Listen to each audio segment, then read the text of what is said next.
कुण्डाण्डस्य ज्ञानञ्जनशलाकया चक्षुन्मिलितं येन तस्मै श्रीगुरुवे नमः। नमो विष्णुपादाय कृष्णपृष्ठाय भूतले श्रीमते भक्तिवेदान्त स्वामीति नामिने। नमस्ते सरस्वते देवे गौरवाणी प्रचारिणि निर्विशेष शून्यवादी पाश्चात्यदेशतारिणि। जय श्री कृष्ण चैतन्य प्रभु नित्यानंद श्री अद्वैत गदाधर शिवासादि गौर भक्त वृंद। हरे कृष्ण कृष्ण कृष्ण हरे हरे, हरे राम राम राम हरे हरे। वाञ्छा कल्पतरुभ्यश्च कृपा सिन्धुभ्यैव च पतितानां पावनेभ्यो वैष्णवेभ्यो नमो नमः। तो आप सबका स्वागत है आज की कक्षा में, और हम कर रहे हैं चैप्टर 15 ऑफ भगवत गीता, और हम उसमें से कर रहे थे श्लोक नंबर 8। तो हम ये बात कर रहे थे कि कैसे जीव जो होता है दूसरी योनि में चला जाता है, जैसे एक वायु जो होती है सुगंध को कैरी करती है। इस पॉइंट पे हमने कल छोड़ा था। सो बेसिकली क्या होता है कि हमारी जितनी भी सेंसेस है, 5 सेंसेस जो है, जो हम 11 सेंसेस की बात कर रहे थे कि एकादशी मनानी चाहिए ताकि हमारी सेंसेस सेल्फ कंट्रोल रहे। तो आप देखेंगे हमारी सेंसेस क्या होती है, हमारे पतन का कारण बनती है। और सेंस कंट्रोल क्यों आवश्यक है?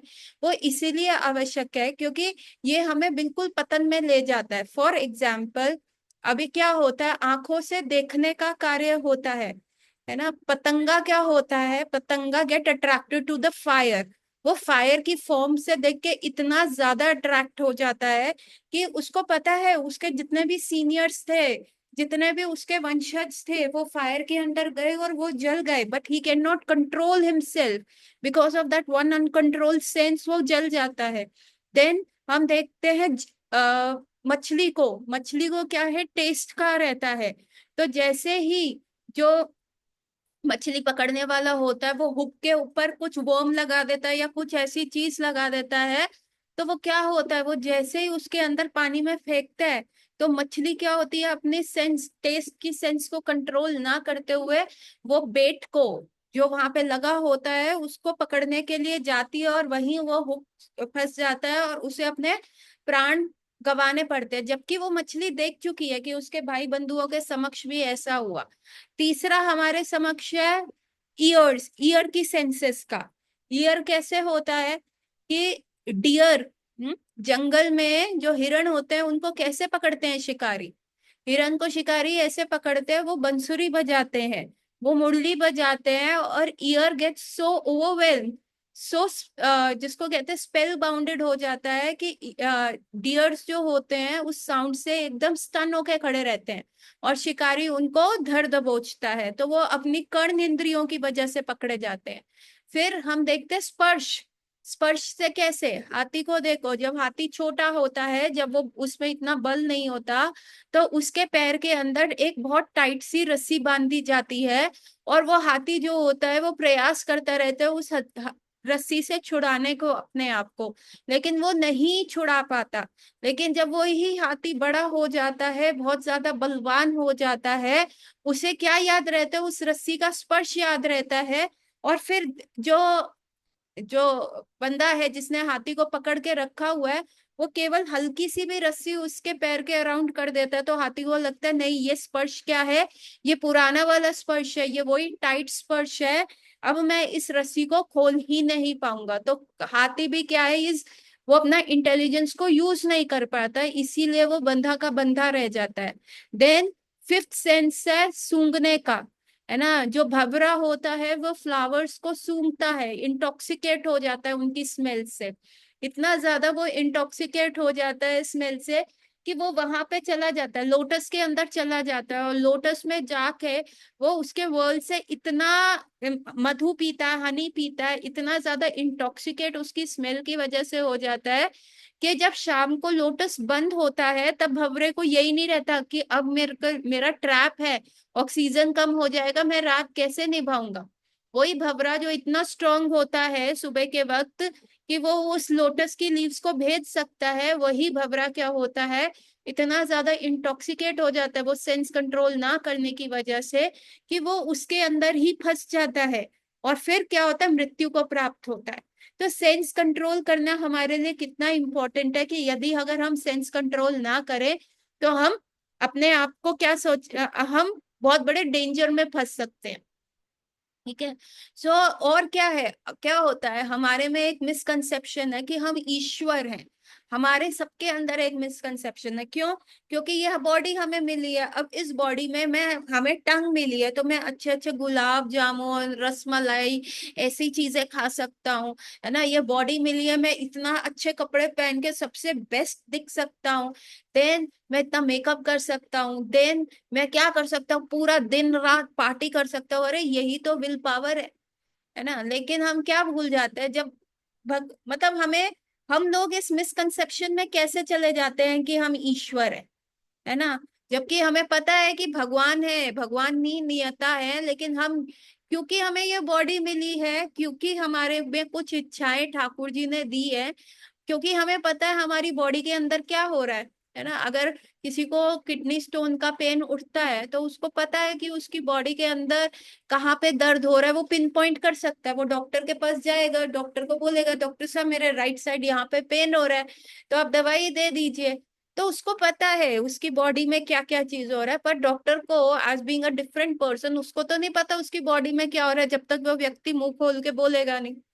सो हमें अपनी बॉडी में नियता है, हम एक पार्शियल कंट्रोल है, और यही पार्शियल कंट्रोल क्या है, ये हमारे आगे बढ़ने का या पतन का कारण बनता है।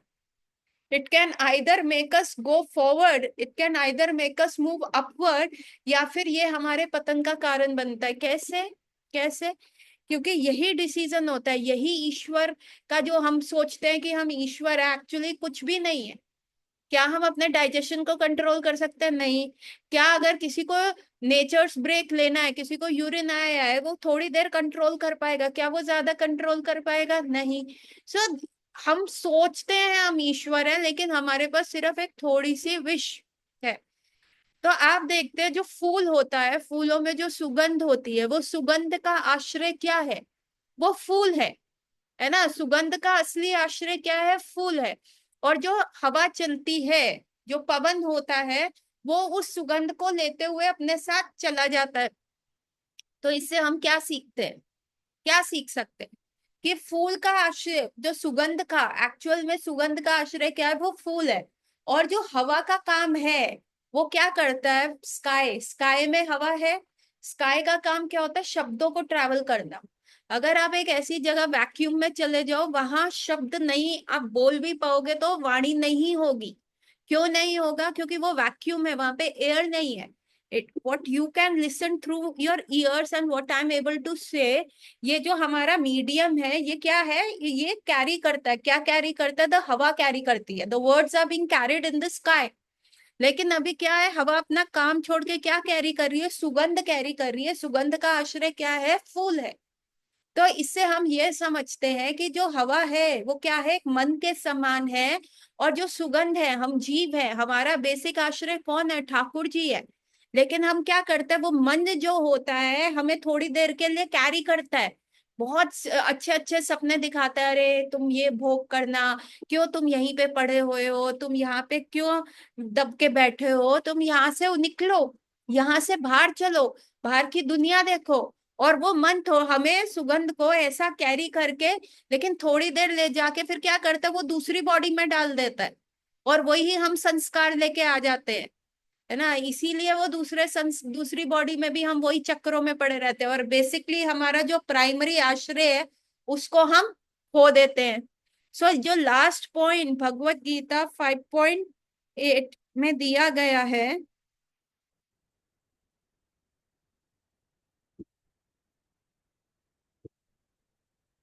कहाँ गया बेटा? सो आप ये देखेंगे 5.8 में क्या दिया हुआ है। The living entity in the material world carries his different conception of life from one body to another as the air carries aroma. Air का काम क्या है? वर्ड्स को कैरी करना। पर मन क्या कर रहा है? तो ये छोड़ के क्या कर रहा है? हमारे संस्कार बना रहा है ना। हमारे माइंड में बहुत संस्कार बन रहे हैं। और फिर क्या, हमारा जो आश्रय है, यहाँ पे लिखा हुआ है वर्ड, आप देखेंगे ये लिखा।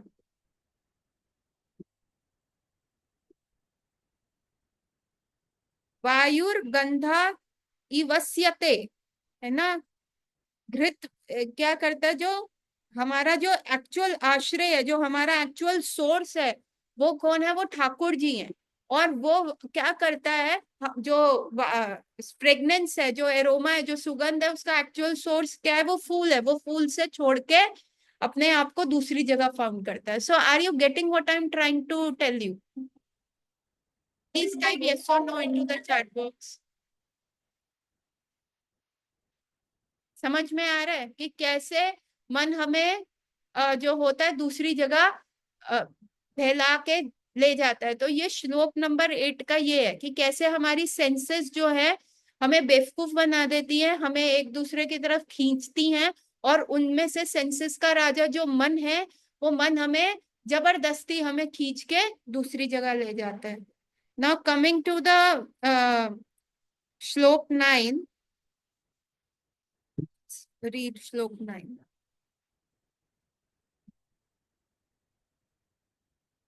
श्रोत्रं चक्षुस्पर्शं च रसानं घ्रेणम् एव च अधिष्ठाय मनश्चायं विषयान् उपस्वते। The living entity, thus taking another gross body, obtains a certain type of a ear, eye, tongue, nose, and sense of touch, which are grouped about the mind, which are grouped about the mind. He thus enjoys the particular set of sense objects.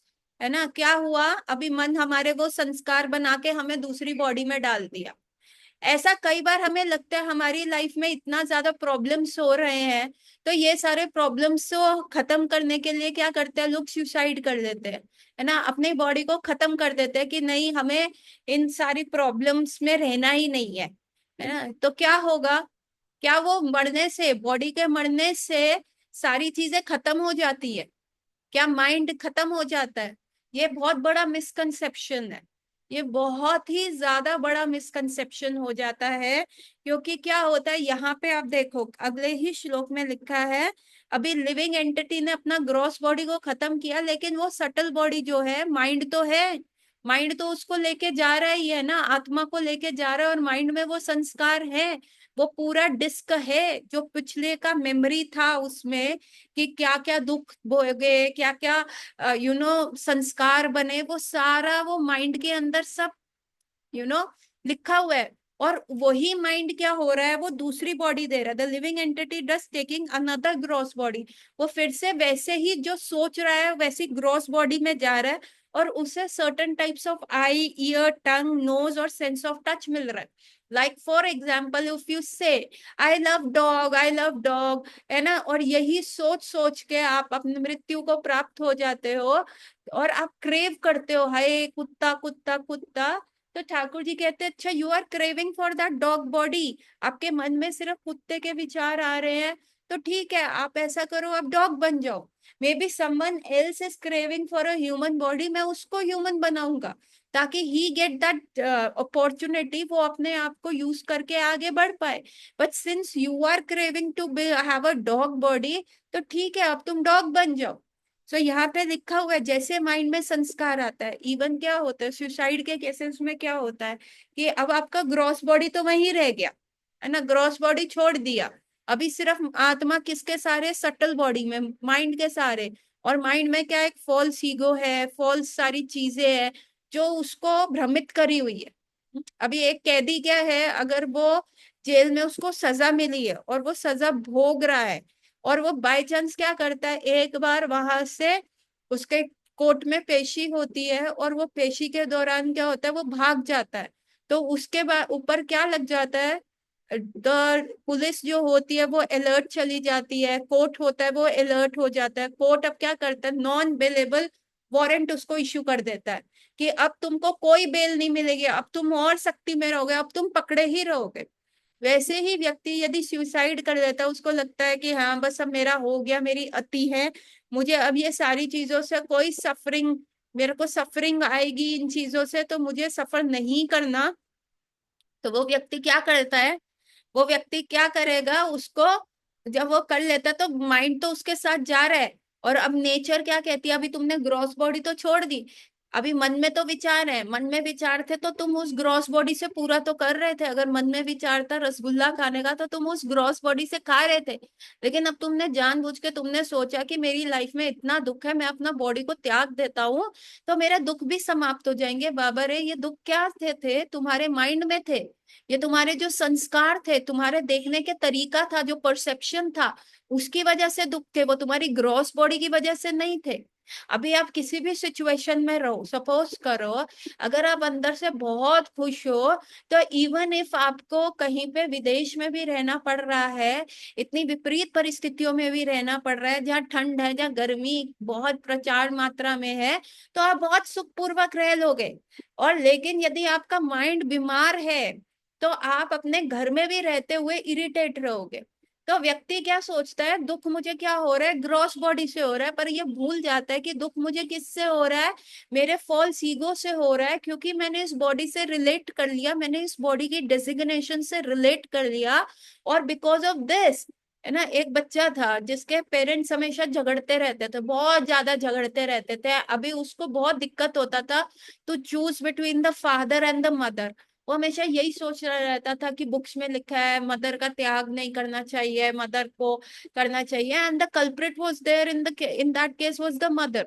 He had so unexpected demands from the father. The father was trying everything, and the mother, वो क्या थी, बहुत दुष्ट थी। वो सारा पैसा, लड़का भी जो पैसा कमा रहा था वो सारा पैसा अपने अकाउंट में कर लेती थी। जो घर भी उसके लड़के ने, he was into a multinational company, he was earning like a big amount of money and he was a big boy, है ना, तो उसका भी सारा पैसा ले लेती थी, फादर को टॉर्चर करती थी, बेटे को प्रोवोक करती थी कि तू अपने फादर को बाहर निकाल।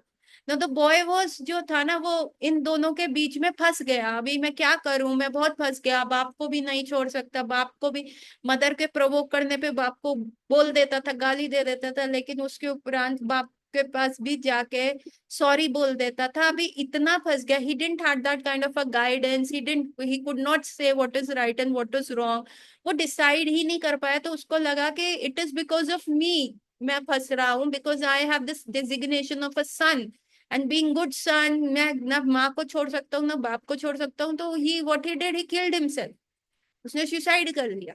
अभी ये क्या हुआ, what happened, did his problem settle? No, that was not because of that gross body. अभी ये उसका माइंड तो वही है ना, माइंड में तो वही सारी चीजें चल रही हैं, वही संस्कार चल रहे हैं। So is he would be in the more trouble now if you don't get that kind of a body. Body होती है तो आप किसी को अप्रोच कर सकते हो, स्पिरिचुअल गाइड के पास जा सकते हो, उनसे अपना प्रॉब्लम सुन सकते, शेयर कर सकते हो, काउंसलिंग ले सकते हो, गुह्यम आख्यति प्रयच्छति कर सकते हो, अपना दिल का भाव कर सकते हो। But when you have so much of designation with that kind of a body and you leave it, तो your problem does not solve, because the mind जो है, वो माइंड क्या है, वो हवा की तरह है, वो सुगंध लेके जा रहा है, वो संस्कार लेके जा रहा है, और वो संस्कार वो नेक्स्ट बॉडी में देगा, और that is confirmed in the next shloka, है ना, कि you will get that kind of a body. जो जो चीज, जो जो डेथ के समय आखिरी थॉट आपका होगा वो हो गई।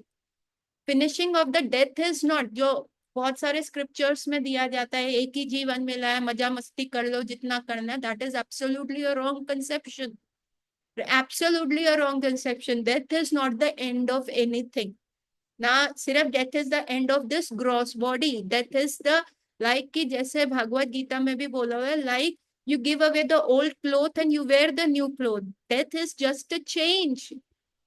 तो आप उसमें, but then how can you finish this thing, how can you finish this circle? If you're going on and on and on inside this circle, how can you finish this circle? This circle can only and only and only be finished by when you use that ईश्वरता, that wishfulness, जो आपको जो थोड़ा सा independence दिया है, जिसमें आप कहते हो हम ईश्वर है। या तो आप भोगी बन जाते हो या आप रोगी बन जाते हो, है ना, तो आपको ये दोनों ही नहीं बनने। आपको क्या करना है, थर्ड, आपने वो अपना जो माइन्यूट इंडिपेंडेंस है टोटली अपने माइंड को, अपने इंटेलिजेंस को शार्प करके कृष्णा कॉन्शियसनेस में लगाएंगे। Then at the time of a death क्या होगा, you won't get that kind of a body. So अभी पीछे एक मैंने भी शेयर किया था, जो पिछली एकादशी गई थी पुरुषोत्तम मास की, गौड़िया मठ का एक बहुत वीडियो जो सर्कुलेट हुआ था, जो मैंने भी ग्रुप में शेयर किया था, कि एक प्रभु जी हैं जो वहां पे एकादशी का मंदिर के प्रांगण में एकादशी का वो चल रहा है, भजन कीर्तन चल रहा है, हरि नाम चल रहा है, और वो प्रभु जी का हाथ जो है बीड बैग के अंदर है, और वो हरि नाम करते सुनते सुनते, हरि नाम करते करते, गाते हुए, डांस करते हुए एकदम से वो कोलैप्स हो जाते हैं सामने। और उसके बाद लोगों को लगता है कि वो भाव स्थिति में चले गए, परंतु वो क्या होता है, आ, प्राण त्याग देते हैं। सो जैसे ही वो प्राण त्याग देते हैं, तो व्हाट इज दिस, भगवान के समक्ष एकादशी की तिथि में, पुरुषोत्तम मास की एकादशी की, पद्मा एकादशी की तिथि में, जहां भक्त सराउंडिंग में हरि नाम कर रहे हैं, and he his hand is in the Beed bag, और वो बीड बैग में हैंड होते हुए हरि नाम सुनते सुनते वो अपना देह त्याग कर रहे हैं। तो इससे बड़ा क्या है, करोड़ों करोड़ों जन्म की सुकृति लगती है ऐसी मृत्यु के लिए। कदम कानन स्वामी महाराज जो थे हमारे, जिन्होंने अ, दो दो तीन साल पहले जो प्राण त्यागे वृंदावन में, even on his last day, उनका 12 बजे डेथ हुआ, even on that last day उनके काउंटर पे 16 राउंड्स हो चुके थे। He was so sick, he had cancer, he was not, cancer का रिलैप्स था, लेकिन he was not on any painkiller. वो कह रहे थे मैं पेन सह लूंगा, but I have to regain my consciousness at the time of a death. No treatment, nothing, कुछ भी नहीं कर रहे थे, हरि नाम चल रहा था। और जब उनका काउंटर, जब उनकी डेथ के बाद जैसे उनका काउंटर वगैरह निकाला गया, तो उसमें 16 राउंड्स कंप्लीट हो चुके थे। So that kind of a dedication, that kind of a पक्कानेस once require, कि तभी वो हो सकता है। So this death is not and, जो कहते हैं ना एक ही जीवन मिला है, जितना भोग करना कर लो, that is absolutely a wrong perception. और जो ये कहते हैं अरे ठाकुर जी की इच्छा से सारी चीजें होती है, तो अगर मैं गंदा बन रहा हूं, यदि मैं किसी को गाली दे रहा हूं, तो ठाकुर जी सैंक्शन कर रहे हैं। नो, ठाकुर जी सैंक्शन तो कर रहे हैं, क्योंकि उन्होंने रोबोट्स नहीं बनाए, उन्होंने फ्री विल दी है, उसमें से आप डिसाइड करो कि आपको क्या चाहिए, आपको क्या करना है। जैसे कि हम कार्मिक साइकिल में भी बात करते थे कि एक होता है प्रारब्ध, जो शरीर मिला, if I am in a female body, you are in a male body, so that is a प्रारब्ध, है ना। और if I am a doctor और you are doing a engineering, that is a प्रारब्ध, है ना। अगर मेरे को कोई बीमारी है, या आयु है, या मेरे बाल जल्दी सफेद हो रहे, दैट इज द प्रारब्ध, है ना। जो एक होते हैं संचित कर्मा, एक होते हैं एक होते हैं संचित कर्मा, होते एक होते हैं प्रारब्ध, और एक होते हैं क्रियमान कर्मा, है ना। जो संचित कर्मा क्या होते हैं, जो हम कर रहे हैं अभी, वो फ्रुक्टिफाई नहीं हुए, वो इकट्ठे होते जा रहे हैं, है ना। और वो संचित कर्मा होते होते, और उन कर्मों में से जो अभी फ्रुक्टिफाई हो चुके हैं, उस हिसाब से मुझे बॉडी मिला, मेरा एज कितना होगा, मेरा प्रोफेशन कैसा होगा, मैं कितना अर्न करूंगी, मेरी जाति क्या होगी, मेरा जन्म कौन सी कंट्री में होगा, कैसे पेरेंट्स मिलेंगे।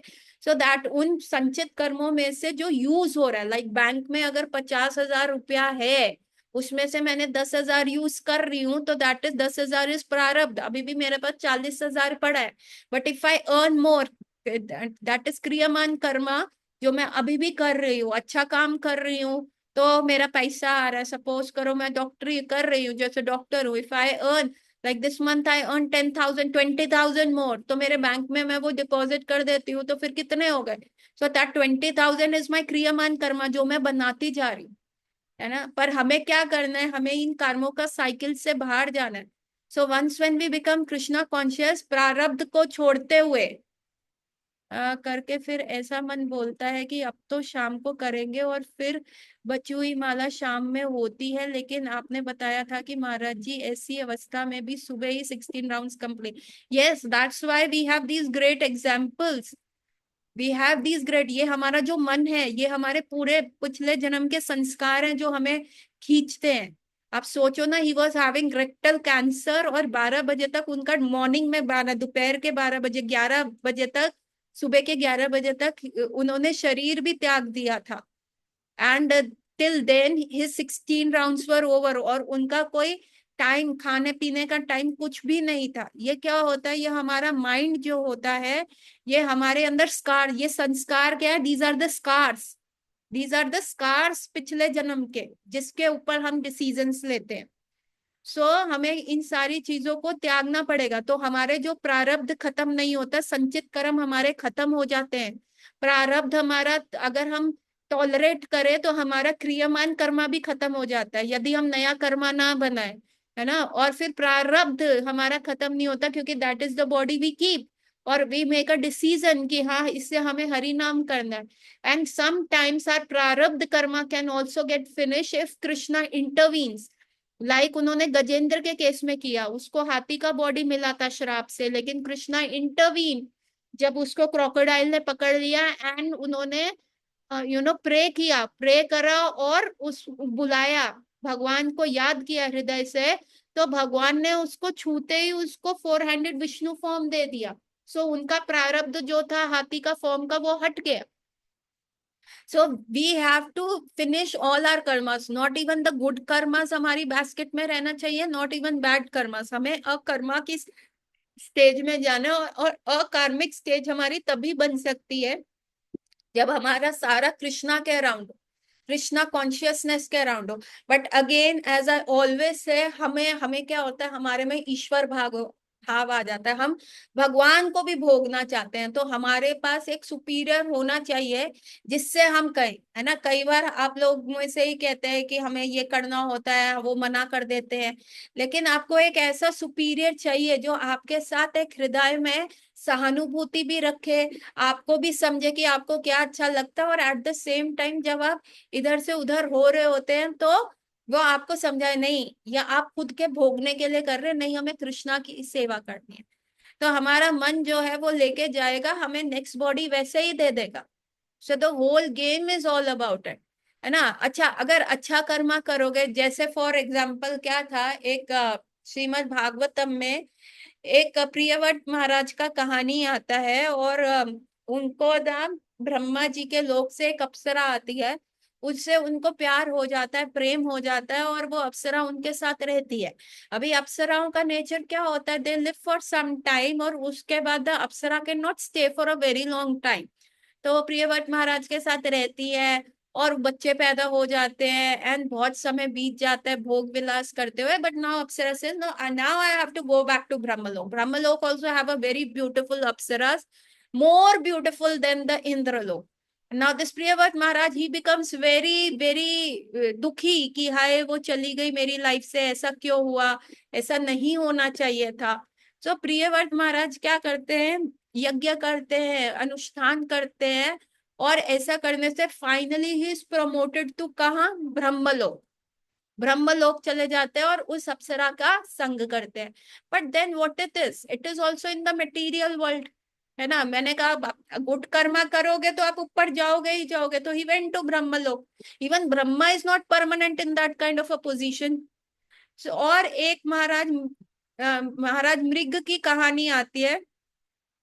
ये जो थे, भागवतम के 10वें स्कंद में इनकी कहानी आती है। इन्होंने क्या किया, ये बहुत दानवीर राजा थे, हर चीज दान करते रहते थे सब, so every day he was, हर 100 ब्राह्मण, 10,000 ब्राह्मण को 10,000 गाय, ही यूज टू दान करते थे। तो एक बार क्या हुआ कि एक ब्राह्मण 100 गाय दान करते थे, तो एक ब्राह्मण को जैसे ही उन्होंने 100 गाय दी, तो उसके जो उसमें से थी एक गाय ना, भटकती हुई वापस अपनी गौशाला में आ गई। और फिर राजा ने वो एक कॉमन गाय दूसरे ब्राह्मण को भी दान कर दी 100 के काउंट में। अभी क्या हुआ, जो पहला ब्राह्मण था उसने अपनी गाय काउंट करी, उसने कहा 99 है, उसने पहचान लिया कि अरे ये वाली गाय तो मेरी है। और दूसरा ब्राह्मण कहे नहीं नहीं, मुझे ये राजा ने दान करी है। तो दोनों ब्राह्मण उस गाय को लेके राजा मृगी था या मृग था, मैं नाम भूल गई, उनके पास गए, और राजा को बोला कि भाई आपने ये गाय ऐसे दान करी ना, आपने कॉमन गाय कर दी, अब आप डिसाइड करें ये गाय किसकी है। तो राजा नृग ने पहले ब्राह्मण को कहा कि आप दे दो, कोई बात नहीं, मैं आपको इस गाय के बदले 100 और गाय देता हूँ। तो वो पहला ब्राह्मण ने कहा नहीं नहीं राजन, आपने मुझे पे दान दिया था, और आप दान की हुई वस्तु मेरे से लेके दूसरे को दान नहीं कर सकते। आप, मेरे को 100 गाय नहीं चाहिए, मुझे यही गाय चाहिए। तो राजा कहते ठीक है, वो दूसरे ब्राह्मण के पास गया, दूसरा ब्राह्मण भी अटक गया। राजा ने कहा मैं तेरे को 100 गाय इसके बदले में दे दूंगा। वो दूसरा भी अटक गया, उसने कहा नहीं नहीं महाशय, जो मेरे को दान मिला है, ब्राह्मण अपनी दान की हुई वस्तु में संतुष्ट रहना चाहिए, ये गाय मेरी थी अब मुझे दे दे। और ये ऐसा है। अभी दोनों राजा नृग इतना फंस गए कि दोनों ब्राह्मण एक कॉमन गाय, उसके बदले वो 100 गाय देने को तैयार है, बट ब्राह्मण देव जो है अटक गए हैं, मान ही नहीं रहे, ये अपने आप को फंसाए ही रख रहे हैं। तो फिर राजा ने क्या किया, दोनों ब्राह्मण वो सिंगल गाय लिए बिना चले गए, क्योंकि फैसला हो ही नहीं पा रहा था, there was no common ground. And Raja Nrig जो इतने सालों से इतना दान तपस्या कर रहे थे, because and that was not a very deliberate mistake from his side कि उन्होंने जानबूझ के ऐसा किया, ये तो हो गई है ना, ये तो गलती हो गई, उस वजह से ऐसा हो गया। तो क्या हुआ कि राजा नृग को इसकी वजह से सजा मिली, वो लोअर स्पीशीज में गए, वो छिपकली बन गए, है ना, द्वारका में वो छिपकली बन गए। सो आप देखते हैं भागवतम बताता है कि हमें किसी कार्मिक सर्कल में फंसना ही नहीं है, नॉट गुड कर्मा, क्योंकि according to Raja Nriga he was doing all the good karma, दान देना कितना अच्छा है ना। हम भी तो ऐसे करते, पुरुषोत्तम मास है, चलो धाम जाओ, परिक्रमा लगाओ, ये करना अच्छा है, लेकिन ये करना तब अच्छा है जब आप भक्तों के संग में जा रहे हो। आप वहां पे सिंपली रेस लगाने के लिए तीर की स्पीड से परिक्रमा नहीं करो, you have to absorb your self, you have to absorb. लीलाएं सुनते सुनते इस्कॉन में जब भी जाते हैं, they are listening to the lilas. भक्त के संग में जाना, भक्त के अंडर जाना, जो वो उस लीला आपको दिखा सकते हैं, आपको वहां पे आपने अपने गुड कर्मा नहीं बनाने। अगर आप सिर्फ गुड कर्मा बनाने के लिए जाओगे, then the dham becomes very strict. अच्छा, हमको भोगने आया है, यहाँ पे गुड कर्मा बनाने आया है, अब तू देखता हो, अरे तेरे हाथ से गोवर्धन में पुरुषोत्तम मास में आज की एकादशी के दिन पैर के नीचे चींटी मर गई, अरे तूने यहाँ के ब्रजवासी बंदर को ऐसे कर बोल दिया, बस वहीं पे तुम तो गुड कर्मा करने गए थे, तुम तो सुकृति बनाने गए थे, वहां तो नेगेटिव मार्किंग हो गई रे बाबा, क्योंकि तुम गए ऐसे कि हाँ अच्छा होता है अच्छा होता है। लेकिन यदि आप जाओ कृष्णा कॉन्शियस वे में जाओ, है ना, धाम, या तो उसके बारे में पढ़ो, उसके बारे में लेक्चर सुन के जाओ कितना, और फिर वहां जाके वही चीजें देखो, अरे इसमें ये लिखा था, अच्छा मैं ये देख रहा हूँ भगवान यहाँ आए, तो नाउ यू आर एब्जॉर्ब। मैं ये नहीं कहती डोंट गो, बट लिसन।